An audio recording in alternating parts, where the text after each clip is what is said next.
శ్రీమాత్రే నమః. హిందూ బంధువులందరికీ నమస్కారం. ఈరోజు మనం ఈ వీడియోలో పుష్యమాసంలో శుక్లపక్షంలో వచ్చే ఏకాదశి అనగా పుత్రదా ఏకాదశి యొక్క వ్రతకథ మరియు మహాత్మ్యం ఇప్పుడు మనం చెప్పుకుందాం. ఈ కథ పద్మపురాణంలోనిది. ఒకానొకప్పుడు పాండవులలో పెద్దవాడైన ధర్మరాజు శ్రీకృష్ణునితో, పురుషోత్తమ, అచ్యుత, నాయందు అనుగ్రహముంచి పుష్యమాసంలోని శుక్లపక్షంలో వచ్చే ఏకాదశి మహిమను తెలుపండి, వినాలని కుతూహలంగా ఉంది. పురుషోత్తమ, ఈ ఏకాదశి పేరేంటి? ఈ ఏకాదశిని ఆచరించవలసిన విధానమేంటి? ఈనాడు భగవంతుణ్ణి ఏ పేరుతో పూజించాలి? ఈ వ్రతమును ఆచరించినందువలన పూర్వము నీవు ఏ భక్తుని యందు అనుగ్రహము కలవాడవైనావు? ఈ విషయములన్నీ నాయందు అనుగ్రహముంచి వివరంగా చెప్పండి అని ధర్మరాజు శ్రీకృష్ణ పరమాత్మను అడిగాడు.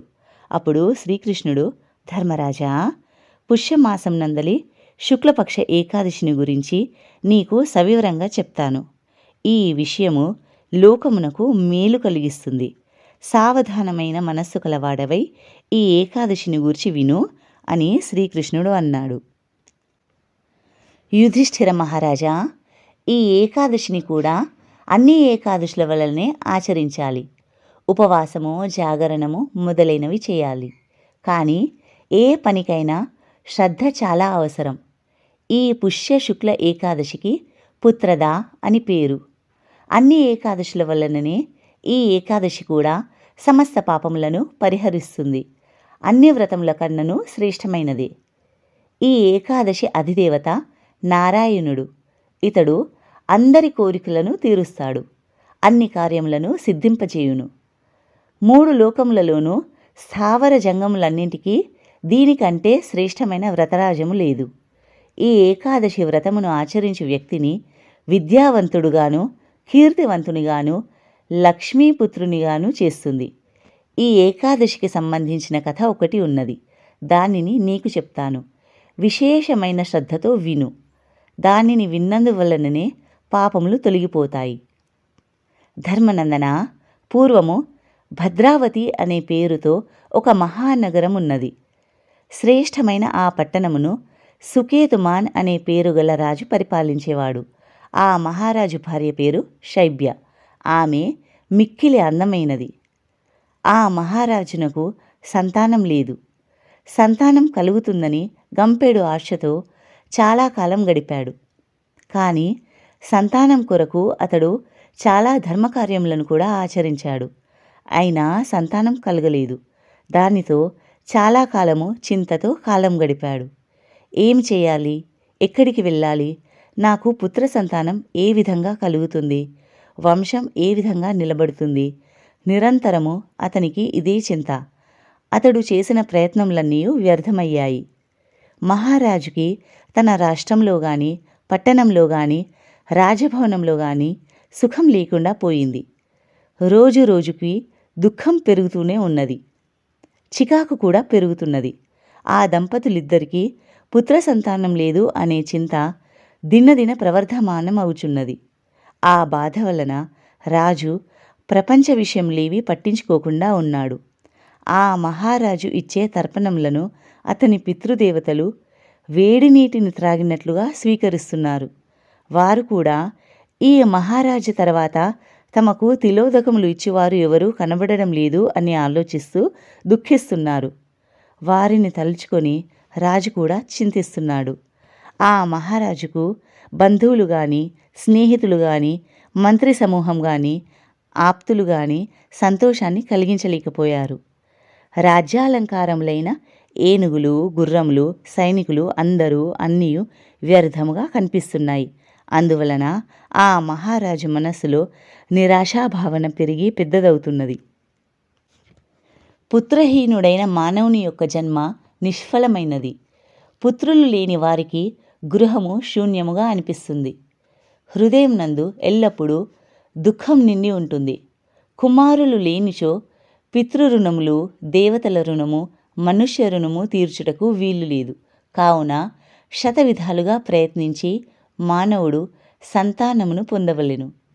ఓ రాజా, పుణ్యకర్మలయందు ఆసక్తి కలిగిన వారి ఇంటి యందు పుత్రుని యొక్క జన్మోత్సవం జరిగినచో వారికి ఈ లోకమున కీర్తి, పరలోకమున ఉత్తమగతి కలుగుతున్నవి. పుత్రులు కలవారి ఇంట శరీర ఆరోగ్యము, ఆయుర్దాయము, అష్టైశ్వర్యములు తాండవించును. పుణ్యకర్మలు చేసిన వారికే పుత్రులు, మన్మలు, ఉత్తమ లోకములు కలుగును. నా దృష్టిలో పుణ్యము లేనిదే సంపదలు, సంతానం కూడా కలుగవు. అట్లే విష్ణుభక్తి లేనిదే విద్య, జ్ఞానము మొదలగునవి కూడా కలుగవు. అందుకే పుణ్యం కొద్దీ పురుషుడు, దానం కొద్దీ బిడ్డలు అనే సామెత వచ్చింది. ధర్మనందన, ఈ విధంగా అనేక రకములుగా ఆలోచిస్తున్న ఆ మహారాజు సుఖంగా ఉండలేకపోయాడు. ప్రాతకాలంలో నిద్ర లేచింది మొదలు రాత్రి నిద్రించే వరకు అతనికి ఈ చింత తప్ప మరొక ఆలోచనే లేదు. మానవునకు సహించరాని దుఃఖం కలిగినప్పుడు ఆత్మహత్య చేసుకోవాలని ప్రయత్నిస్తాడు. అదే పనిగా పుత్రహీన దుఃఖమును అనుభవిస్తున్న సుకేతుమాన్ మహారాజు కూడా ఒకనాడు ఆత్మహత్య చేసుకోవాలని సంకల్పం చేసుకున్నాడు. తాను చేయబోయే పని గురించి మళ్ళీ కొంతసేపు విచారణ చేసుకున్నాడు. ఆత్మహత్య చేసుకునేవానికి ఉత్తమగతి కలుగదు అని శాస్త్రం చెప్పుచున్నది. అందువలన ఆ భయంకరమైన పని చేయడం మానుకున్నాడు. మంచి మాటలు చెప్పేవారెవ్వరూ అతనికి దొరకలేదు. చింతా సమం నాస్తి శరీర శోషణం అని పెద్దలు చెప్తుంటారు కదా. ఆ మహారాజు శరీరము సంతానం లేదు అనే చింత వలన శుష్కించిపోతున్నది, అనగా ఎండిపోతున్నది. ఆ మహారాజు తన యొక్క స్వబుద్ధితో మరొక్కసారి విచారించి తనకు హితకారణమును నిర్ణయించుకున్నాడు.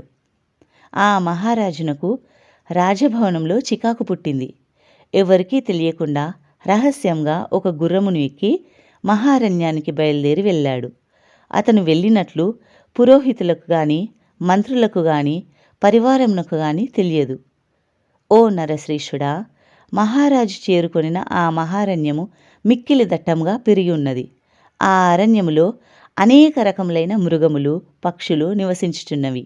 ఆ అడవిలో చాలా ఎత్తుగా పెరిగిన చెట్లను ఆశ్చర్యంగా చూస్తూ నడుస్తున్నాడు ఆ మహారాజు. ఎటు వెళ్ళుటకు దారి తెలియక తిరుగుతున్నాడు. ఆ అడవిలో వందల సంవత్సరముల వయస్సు కలిగిన మర్రి, రావి, మారేడు, ఖర్జూర, పనస, పొగడ చెట్లను, అరటి, విప్ప, తిలక మొక్కలను, మద్ది, తాటి, గానుగ, దేవదారు వృక్షములను చూశాడు. గార చెట్లను, ఏరుమది చెట్లను, విరగ చెట్లను, తాండ్ర చెట్లను కూడా చూస్తూ నడుస్తున్నాడు. ఆ అడవిలో ముళ్ళ పంది నలిపి పారేసిన పూల చెట్లను, పండ్ల చెట్లను, మోదుగ చెట్లను ఆ మహారాజు చూశాడు. ఇలా చెట్లను చూస్తూ తిరుగుతున్న మహారాజుకి లేళ్ళు, పెద్ద పులులు, అడవి పందులు, సింహములు, రకరకములైన కోతులు, ఆవుల వలె ఉన్న గవయ మృగములు, అనేక రకములైన లేళ్ళు, జింకలు, నక్కలు, చెవుల పిల్లులు, క్రూర స్వభావం కలిగిన అడవి పిల్లులు, ఏదు పందులు కనిపించాయి. చిన్న ఏనుగు పిల్లలను వెంటబెట్టుకొని తిరుగుతున్న మదగజములను, ఆడేనుగుల మధ్యలో విహరిస్తున్న 4 దంతములు కలిగిన గొప్పవైన గజరాజములను కూడా ఆ మహారాజు చూశాడు. వాటిని చూడగానే తన కోటలోని ఏనుగులు మహారాజుకి జ్ఞాపకానికి వచ్చాయి. ఆ భద్రగజముల మధ్యలో తాను విహరించిన సన్నివేశాన్ని గుర్తుకు తెచ్చుకున్నాడు. మహాజంతు సమూహంతో నిండి ఉన్న ఆ అడవిని మహారాజు ఆశ్చర్యంగా చూస్తున్నాడు. ఆ అడవిలో పట్టపగటి సమయం కూడా చీకటిగానే ఉంది. నక్కల కూతలు వినిపిస్తున్నాయి. గుడ్లగూబలు కూడా అరుస్తున్నాయి. ఆశ్చర్యాన్ని కలిగించే పక్షులను, మృగములను, వాటితో కూడిన అడవిని చూస్తూ అడవి అంతా ఆ మహారాజు తిరుగుతున్నాడు. ఎంత సమయం గడిచిందో అతనికి తెలియలేదు. సూర్యభగవానుడు అప్పటికి నడినెత్తి మీదకు వచ్చాడు. అప్పుడు మహారాజు చాలా అలసిపోయాడు. గుర్రముపై అడవిలో అటూ ఇటూ తిరుగుతున్న రాజు శరీరం బడలిక చెందింది. ఆకలి దప్పులు అతన్ని బాధ పెడుతున్నాయి.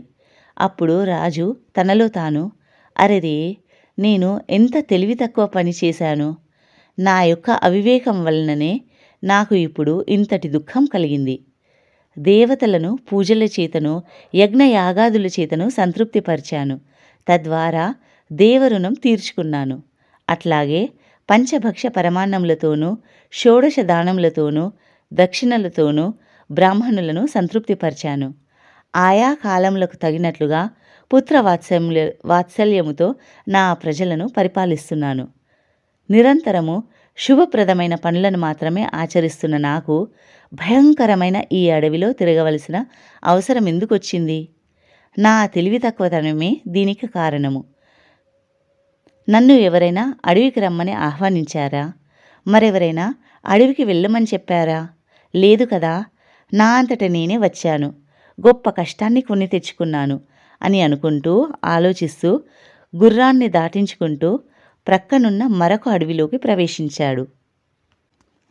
ఆ మహారాజు యొక్క పూర్వపుణ్య వశము వలన ఆ రెండవ అడవిలో అతనికి అందమైన సరోవరం ఒకటి కనిపించింది. ఆ సరోవరం కైలాసంలోని మానస సరోవరంతో సమానంగా ప్రకాశిస్తుంది.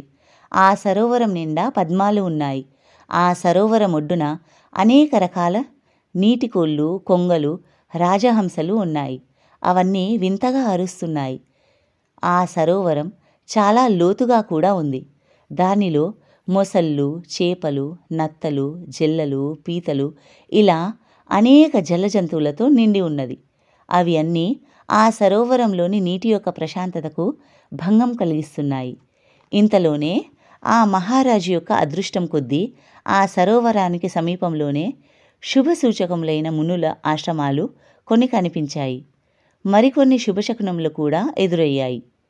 భవిష్యత్తులో నీకు మరింత మంచి జరుగుతుంది అని సూచిస్తున్నట్లుగా మహారాజు యొక్క కుడి భుజము, కుడి కన్ను అదురుతున్నాయి.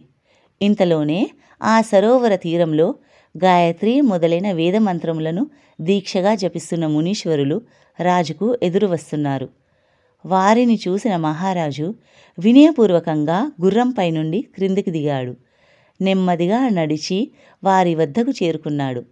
మహారాజు తీవ్రమైన వ్రతములను ఆచరిస్తూ వినయముగా ప్రత్యేకముగా చేతులు జోడించి వారికి నమస్కరించాడు.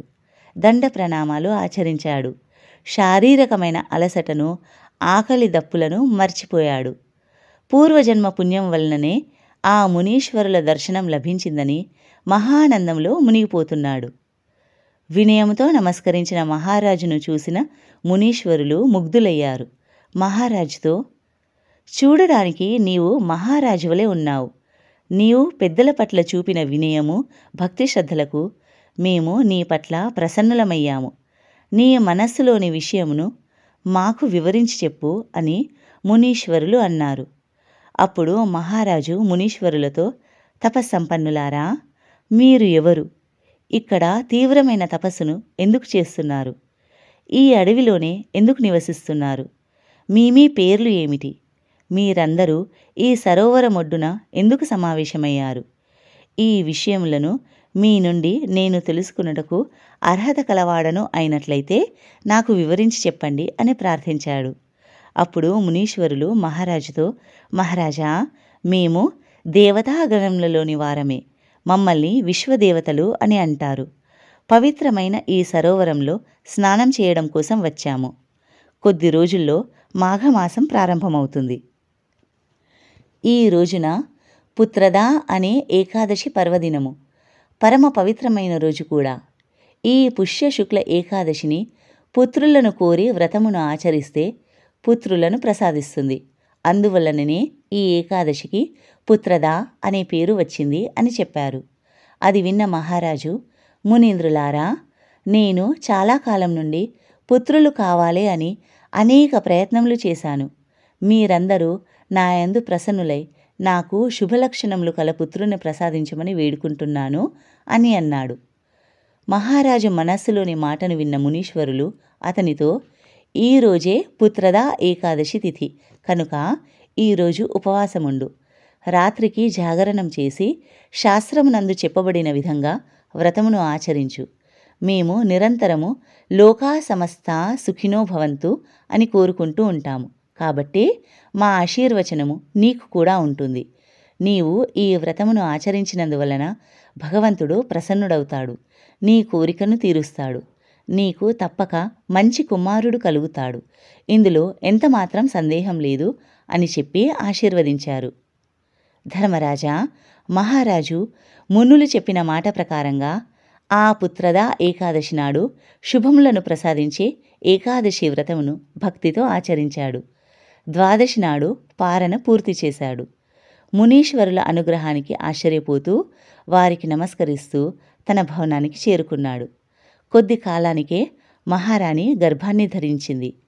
మహారాజు మునీశ్వరుల మాటలను ప్రమాణంగా తీసుకుని ఏకాదశి వ్రతమును ఆచరించి భగవదనుగ్రహంను సంపాదించాడు. అందువల్లనే సకాలంలో మంచి తేజస్సంపన్నుడైన కుమారుణ్ణి పొందాడు. ఆ పిల్లవాడు పెరిగి పెద్దవాడయ్యాడు. సత్కార్యములనే ఆచరిస్తున్నాడు. ఆ పిల్లవాడు చిన్నతనం నుండి కూడా తండ్రిని సంతోష సముద్రంలో ముంచెత్తేవాడు. పెద్దవాడైన వెంటనే తండ్రి అతనికి యువరాజుగా పట్టాభిషేకం చేశాడు. యువరాజుగా ఉండి కూడా ప్రజాపాలనను చక్కదిద్దేవాడు. మంత్రి సమూహమును, రాజపరివారమును, ప్రజా సమూహమును సంతృప్తిపరిచాడు. క్రమంగా మహారాజుగా పట్టాభిషిక్తుడయ్యాడు. అందువలన ధర్మరాజా, పుత్రదా ఏకాదశిని తప్పనిసరిగా ఆచరించాలి. పుత్ర సంతానం కోరుకునే వారికి నిస్సందేహంగా సంతానం కలుగుతుంది. లోకములన్నింటి మేలును కోరుకొని నేను ఈ ఏకాదశిని గురించి నీకు వివరించాను. ఏ మానవులు ఈ ఏకాదశి వ్రతమును ఆచరిస్తారో వారు ఈ లోకంలో పుత్రులను పొందుతారు.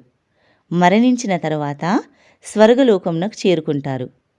ఈ ఏకాదశి మహాత్మ్యమును చదివినవారు, విన్నవారు కూడా అశ్వమేధ యాగమును చేసిన ఫలితమును పొందుతారు అని శ్రీకృష్ణుడు ధర్మరాజుకు వివరించాడు. దేవాదిదేవుడైన శ్రీ మహావిష్ణువు యొక్క కృపకటాక్షాలు, ఆశీస్సులు సదా మనందరిపై ఉండాలని కోరుకుంటూ స్వస్తి. జై శ్రీమన్నారాయణ.